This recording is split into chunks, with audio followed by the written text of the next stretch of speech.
Hey everyone, Donald Trump extended an invitation for Canada to join him at the bargaining table for what he described as the most significant agreement between both nations ever made. Mark Carney's answer consisted of 6 words: surprised. 6 words that fundamentally reshaped the dynamic between the United States and Canada. We are not negotiating with you.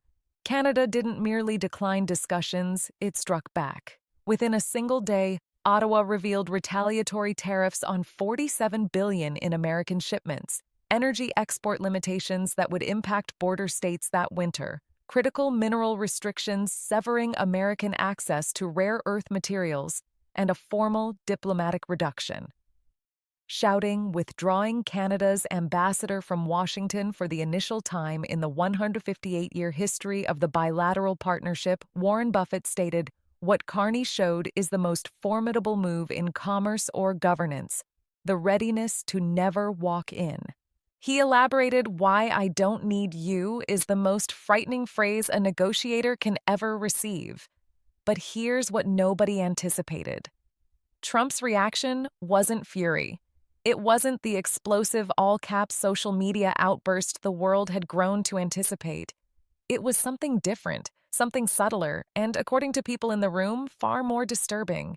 It was panic, real, visible, strategic panic, because his complete strategy, the threats, the tariffs, the pressure, the art of the deal itself depends on the other side desiring a deal, and Carney just informed him Canada doesn't desire one. So, let's begin with what Trump actually proposed, because you need to grasp the context before you can appreciate how crushing the rejection was. Trump's declaration came from the Rose Garden with hopeful framing and conciliatory language. "We're prepared to collaborate with our wonderful Canadian friends." He offered what he termed a comprehensive grand bargain, a sweeping discussion covering tariffs, energy, Arctic cooperation, border security, and trade. The breadth was enormous. The tone was generous. The media initially characterized it as a constructive development, with headlines stating, "Trump extends olive branch to Canada," and analysts praising the openness to negotiate. Here was the negotiator doing what negotiators do. But behind closed doors, the proposal was strategic and not in a manner that served both parties. Trump's counselors understood that Canada had been redirecting its commerce away from the United States at an alarming pace.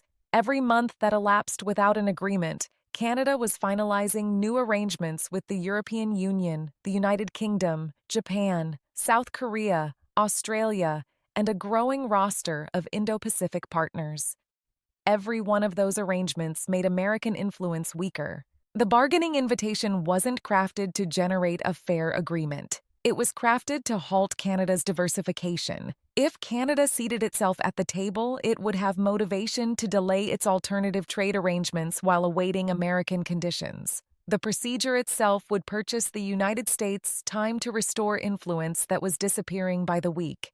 And then there were the preconditions, the small print that most media reporting overlooked entirely, but that Carney's group examined with the thoroughness you'd expect from a former central banker. To sit down at the table, Canada would need to halt all retaliatory tariffs while American tariffs stayed in full force, freeze its ongoing trade discussions with the EU, the UK, Japan, South Korea, and Australia for the period, recognize national security as a proper legal foundation for tariffs between NATO allies, which would retroactively legitimize every tariff Trump had enacted. Consent to an American-determined timeline and agenda. Consider what that implies. Canada would enter the room with its hands restrained, its options frozen, its legal stance conceded, and its agenda dictated by the other side. American tariffs would persist, harming Canadian shipments throughout. Canadian diversification would cease, and Trump would govern the schedule. The preconditions weren't bargaining terms. They were capitulation terms wrapped as procedure. Trump wasn't proposing to negotiate. He was providing Canada the honor of being controlled in a process managed by the people who manufactured the crisis in the first place. Carney examined the preconditions. His group evaluated every strategic consequence, and within 48 hours he conducted a press conference that lasted 4 minutes and altered the direction of North American relations.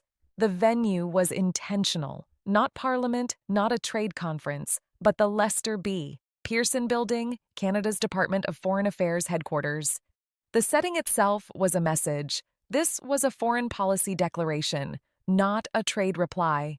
His manner was controlled, almost sorrowful, not hostile, not rebellious, but carrying the calm conviction of someone who has reached a conclusion and will not reconsider it. He began with a single sentence. The United States has suggested comprehensive bilateral discussions.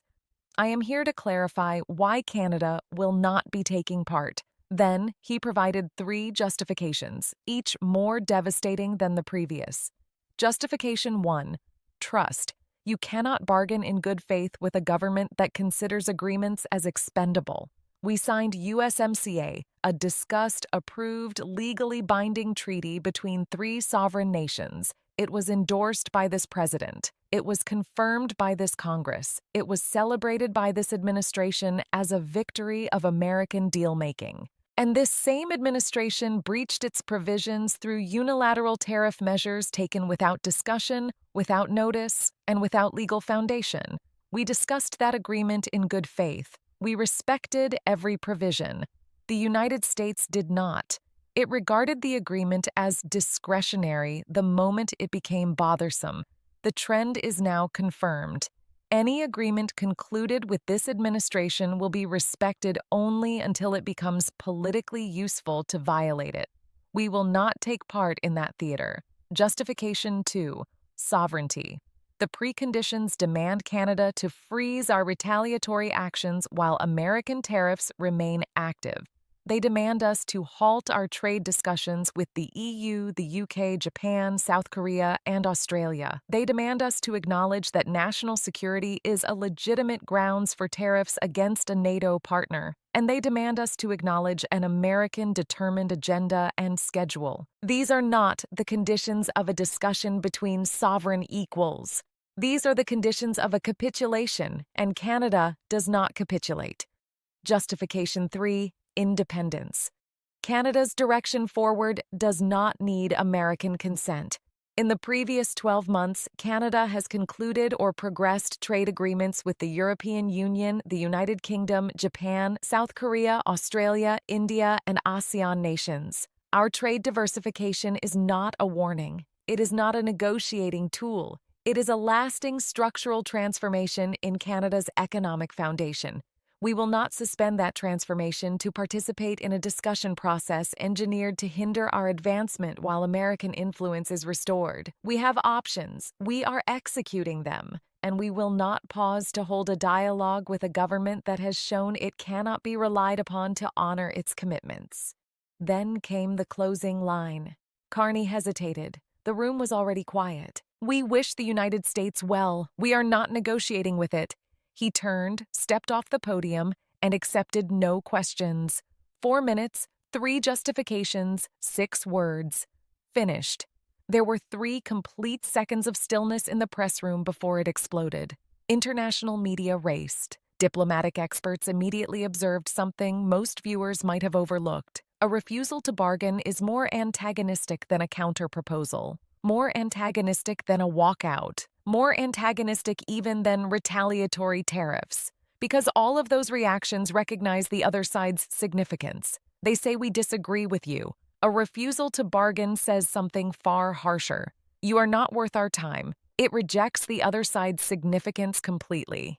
And for a president who constructed his entire persona around being the man who closes deals, being informed you're not worth bargaining with is the most profound possible wound.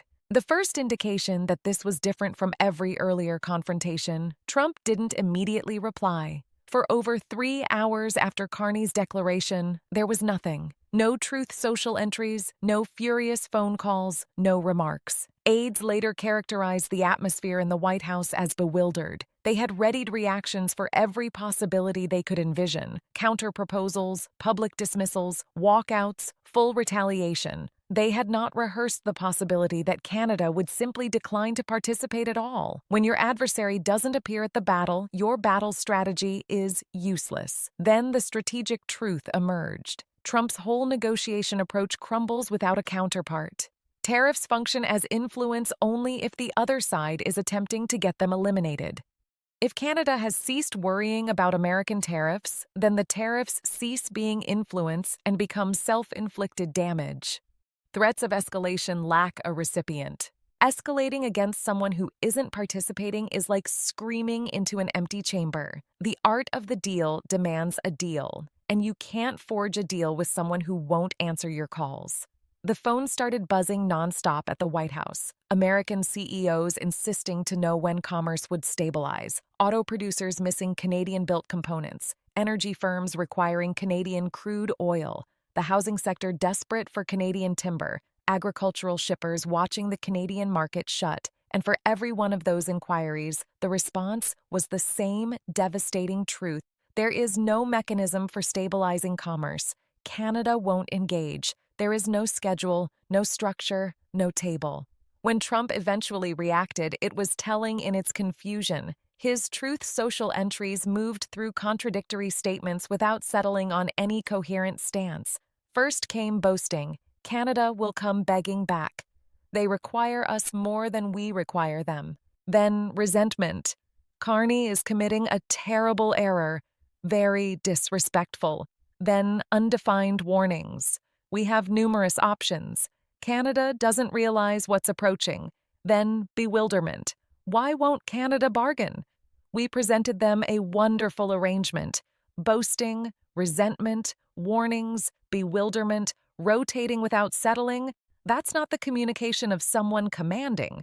That's the communication of someone struggling and notably missing from every single entry any particular policy reaction, any tangible counteraction, any strategy. The most telling information came from inside the White House itself. Senior counselors privately informed journalists they didn't anticipate it happening. One counselor was referenced anonymously. We prepared every possibility. Counter-proposals, public dismissals, walkouts, full retaliation. We did not prepare they won't engage with us at all. That possibility wasn't on the radar. Another counselor was even more direct. We constructed the complete approach around bringing them to the table. The tariffs, the coercion, the olive branch, all of it was engineered to generate enough hardship that they'd bargain. If they've concluded the hardship is preferable to bargaining with us, we don't have an approach anymore. The National Economic Council was assembled in an urgent session. The understanding was spreading across every department. Canada's refusal to bargain meant that American tariffs on Canadian products had no exit ramp, no mechanism to adjust them, no structure to wind them down, no diplomatic avenue through which to even start exploring terms. The tariffs would just remain there, punishing American consumers, weakening American industries, increasing prices on everything from fuel to timber, and achieving nothing because the nation they were intended to coerce had concluded it simply didn't care. They constructed a system designed to pull Canada to the bargaining table. Carney just informed them the table doesn't exist. And then Canada struck back. Within 24 hours of Carney's dismissal, Canada's Minister of Foreign Affairs conducted a press conference. Her opening remarks established a boundary that had never been established before. The actions we are revealing today are not bargaining strategies. They are not intended to bring the United States to the table. They are permanent modifications to Canada's economic and diplomatic framework. That separation, not influence, but governance, is what makes the response so devastating. If the retaliatory measures were influence, they'd be provisional and reversible. But as governance, they're foundational, permanent, and encoded into legislation demanding parliamentary votes to overturn. There's nothing for the United States to resolve through subsequent discussions because the measures aren't meant to be reversed. They're meant to be the new baseline. First, retaliatory tariffs on American products, agricultural commodities, manufactured items, consumer electronics, precisely targeting Republican-leaning states, Iowa farming, Alabama production, Texas energy machinery, Wisconsin dairy.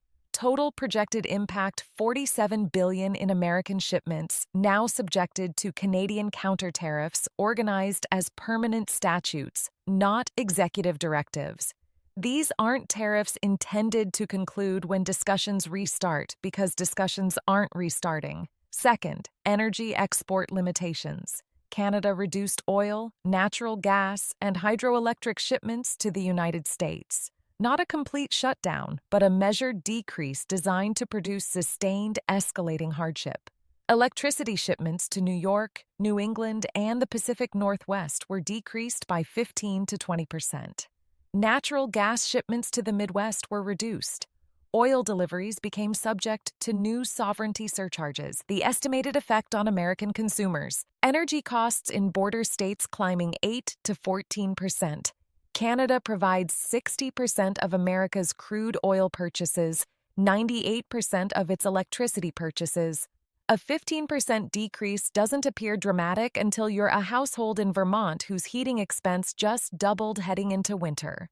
Third, critical mineral export restrictions. Canada limited shipments of rare earth elements, nickel, cobalt, lithium, and potash to non-allied countries, and the classification was purposeful. Under present diplomatic circumstances, the United States does not meet the requirements as an allied country for purposes of Canadian strategic resource governance. Defense suppliers, EV producers, and technology firms now encounter supply chain complications for critical minerals they had presumed would always be accessible from their neighbor. Fourth, the diplomatic reduction. Canada summoned its ambassador from Washington for consultations. In diplomatic terminology, summoning an ambassador is the step directly below cutting relations completely. For 158 years, Canada and the United States sustained uninterrupted full diplomatic ties through 2 world wars, the Cold War, and every emergency the continent encountered. That continuity just concluded, not with a spectacular break, but with a calm, purposeful, unmistakable indication. We're finished communicating. Fifth, trade diversification acceleration. Canada expedited every pending trade arrangement with the EU, the UK, Japan, South Korea, Australia, and ASEAN. Arrangements anticipated to require 18 to 24 months were being driven to finalize within 6 to 9. Special economic districts were being created for non-US commerce partners. Canada isn't merely declining to bargain with the United States. It's supplanting the United States systematically, permanently, on an expedited schedule. Warren Buffett then clarified why what just occurred is the most formidable move in bargaining and the most frightening thing a negotiator can encounter. What Carney just accomplished is something most individuals are psychologically unable to accomplish. He departed from a deal, not from a poor deal, from the very concept of a deal. That requires a type of assurance that most individuals simply do not have. The most formidable stance in any bargaining is the authentic readiness to depart. Not the pretense, but the authentic conviction that you are better positioned with no agreement than with any agreement the other party is likely to present. That conviction is uncommon. It's frightening for the other party, but Carney went beyond walking away. Walking away suggests you were at the table and you departed. Carney never entered. He examined the invitation, examined the preconditions, examined the record of violated agreements, and stated, "No, thank you. We have different plans." That is even more formidable. Walking away communicates, "This agreement isn't sufficient." Never entering communicates, "I don't require you at all." And "I don't require you" is the most frightening phrase in commerce because it signifies your influence. All of it is nothing. When you've constructed your entire persona around being a negotiator, the supreme deal maker, the man who authored The Art of the Deal, and someone declines to forge a deal with you, you don't merely lose a bargaining session, you lose the structure that makes you significant. The art of the deal demands a deal. No deal, no art. And Carney just informed the self-declared greatest negotiator in history that there will be no agreement. I've been in commerce for 7 decades. I have never witnessed a bargaining session conclude before it started, and I have never witnessed the party that declines to bargain be the party with greater influence. Normally, the dominant side insists on the bargaining and the lesser side attempts to prevent it. Here, the supposedly lesser party Canada is the one declining. That reveals everything about how dramatically the power balance has transformed. On the response, Buffett was exact. Carney presented every action as permanent governance, not provisional influence, and that counts enormously. If the tariffs were influence, eventually you'd withdraw them to secure a deal. That provides the other party optimism, but as governance, permanent, legislated, foundational, there is no optimism. The limitations don't reverse when someone approaches the table because nobody is approaching the table. It removes the other party's alternatives entirely. They're simply trapped. The United States just discovered something that every beginning business student understands. You cannot bargain with someone who doesn't wish to bargain with you. All the influence in the world signifies absolutely nothing if the other party has concluded they'd prefer to construct their own destiny than compete for a place at your table. Canada just selected its own destiny, and the United States wasn't included. The consequences are spreading.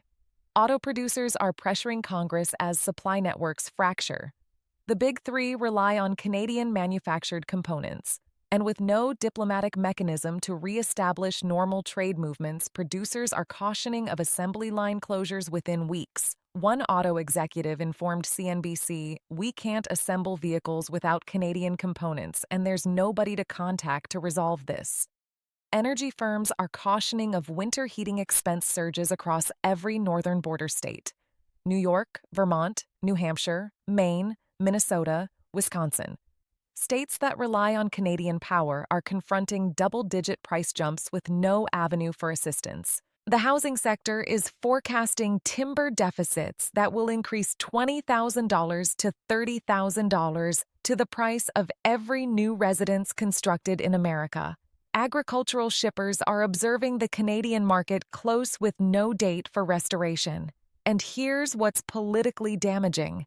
The frustration is increasingly aimed not at Ottawa, but at the White House. The sector's suffering don't fault Carney for declining to bargain. They fault the administration that produced the circumstances under which Canada concluded bargaining was futile. The man who was supposed to forge the agreements damaged the partnership so severely that the other party decided agreements were no longer worth seeking. And American laborers are bearing the consequences. Congressional Republicans in border states are starting to split ranks. 2 senators from Michigan and 1 from New York have openly requested for the administration to pursue any measures required to re-establish diplomatic dialogue with Canada. Coded phrasing for abandon the preconditions and implore them to engage. But even that may not suffice anymore. The diversification is actual. The alternative alliances are actual. The new economic framework is being constructed in real time, and it doesn't incorporate the United States. The international message may be the most significant development of all. Other countries are observing. The European Union, the United Kingdom, Mexico, Japan, South Korea, all recognizing that declining to bargain with the United States is now a feasible strategic choice if Canada, America's nearest partner, has concluded that the United States cannot be counted on to bargain in good faith. What does that communicate to countries with lesser connections? Canada didn't just dismiss discussions. It established a precedent, a blueprint, a proof of concept that declining America is not only feasible, but potentially beneficial. And precedents in global affairs are transmissible. So here's where we are. Trump offered a grand bargain. Carney declined no, not to the conditions, but to the procedure itself. Canada will not bargain with the United States. Then Canada struck back. Retaliatory tariffs, energy limitations, mineral restrictions, a diplomatic reduction, and expedited trade diversification with every significant economy except the one next door, all presented as permanent governance. Trump panicked, rotating through contradictory statements without arriving at a coherent reaction. His own counselors conceded they hadn't rehearsed this possibility, and Buffett termed it the most formidable move in bargaining, the readiness to never walk in. The questions that now trouble Washington are severe. How long can the United States maintain tariffs on Canadian products when Canada has ceased attempting to get them eliminated, and every month those tariffs persist? They harm American consumers with no diplomatic mechanism to settle them.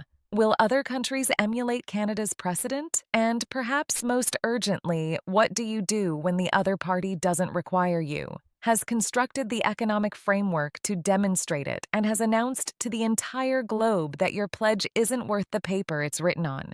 Trump constructed his presidency on the art of the deal. Carney just exhibited something more formidable.